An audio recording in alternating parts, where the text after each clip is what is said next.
What are we doing here? And where are we gonna go? It's like we just woke up one morning and then it's welcome to the show. Don't ask any questions, just go with the flow. Make as much money as you can and try your best not to get broke.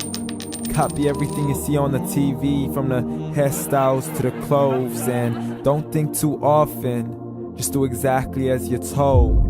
And if you ever get confused, then just turn towards the alcohol. You'll still hear your thoughts, then just turn up the radio as you learn to live a lifestyle of drugs, sex, and rock and roll. But in all honesty, I just need to know, is there more to the cycle than growing and getting old? Living and dying just to leave behind a happy home and a whole lot of property that somebody else is going to own. I just really need to know before the casket's closed, 'cause I'm not willing to gamble with my soul, nor am I ready to take any chances. These are just simple life questions and I'm just searching for some answers. Like, what are we doing here? And what is our purpose? How did we get here, and who made us so perfect? And what happens once we go, or is this world all really worth it?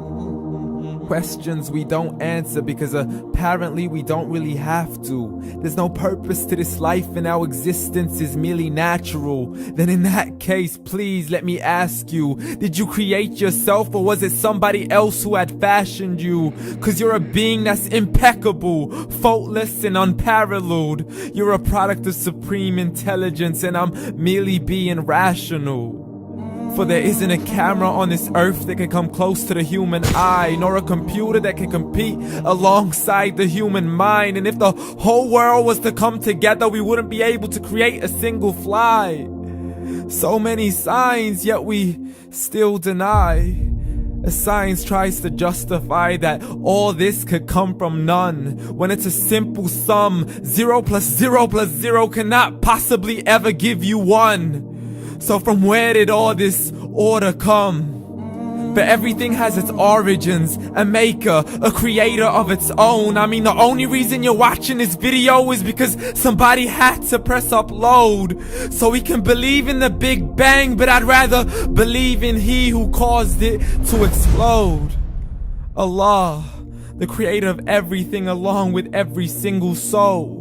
The ever-living, the master, the only one who is in control. Unlike his creation, beyond our imagination. And no, he's not a man, nor does he have any partners in association.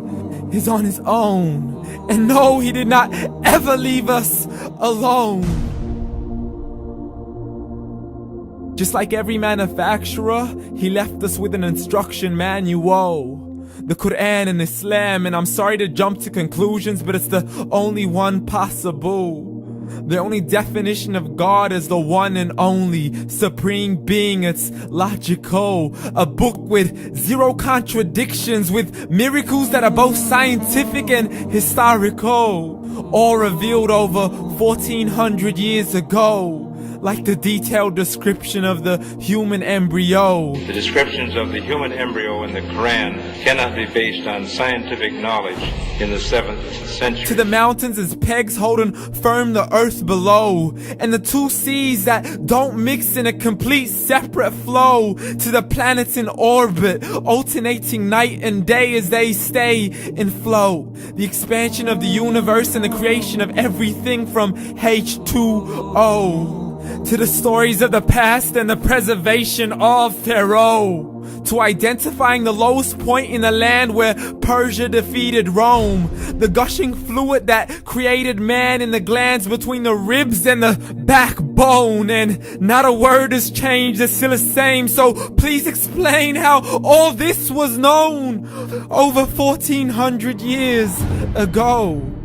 To a man who couldn't read or write, as he would recite whatever the angels spoke. And if you still don't believe, please try to come up with something that's even close. But you can't, so we took God as a mockery and his messengers as a joke. Muhammad could not read or write. How's somebody who can't read or write gonna start a religion? Dismissed his scriptures as legends and tales of the ancient folk, as we live life according to our whims, desires, and hopes. saying this life is the only home we will ever know. We will live then die, then simply turn to bones. YOLO! Correction, after the grass dies, the rain arrives and it regrows, and Allah promises to do the same thing to your very soul and bring you back from your very fingertips to your toes, as the all-seeing supreme being watches us so close, and we are surely being tested in our wealth, our health, and our self, and everything that we've been blessed with. So believe, for we will surely be resurrected and be brought back to our Lord and account for every single deed, as He hands us our books and orders us to read. From the bad to the good and everything in between. You yourself are sufficient for your own accountability, so don't be mad at me. You are the one who thought He wouldn't come back to me. I gave you a whole life long to search after me, but you were busy in all that which was temporary. So read, and glad tidings to all those who believed. And if you disbelieve, read. And don't let that day be the first day you find out what your life really means. Read.